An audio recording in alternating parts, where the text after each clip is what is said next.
चलिए भारतीय दंत कथाओं की दुनिया में चलते हैं, जहां जानवर हमें जिंदगी के बड़े सबक सिखाते हैं। कभी सोचा है बच्चों को जानवरों की बोलती चालती कहानियां इतनी क्यों भाती हैं? बच्चों के लिए जानवर आराम और सुरक्षा का एहसास लाते हैं, जो रोज की दुनिया से कुछ अलग और दिलचस्प होते हैं। तो ये कहानियां सिर्फ मनोरंजन नहीं, बल्कि बच्चों के कैरेक्टर को बनाने में भी बहुत मदद करती हैं। भारत में तो सदियों से इन कहानियों के जरिए ही अच्छी बातें सिखाई जाती रही हैं, जैसे कि पंचतंत्र, जिसमें जानवरों के जरिए जीवन के बहुत गहरे सबक सिखाए गए हैं। तो चलिए ऐसी ही एक बहुत मशहूर कहानी देखते हैं, शेर और चूहे की। कहानी कुछ यूं है कि एक बड़े से शेर को एक छोटा सा चूहा परेशान कर देता है।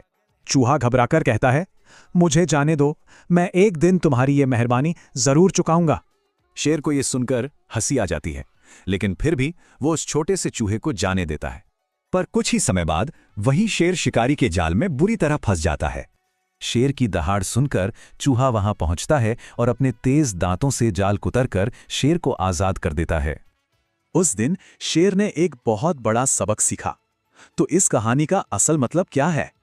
इसकी सबसे बड़ी सीख ये है कि सच्ची दोस्ती में साइज नहीं, एक दूसरे का साथ देना जरूरी होता है।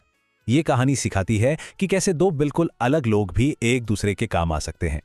और हां, ये भी कि की गई कोई भी मेहरबानी, चाहे कितनी भी छोटी हो, कभी बेकार नहीं जाती।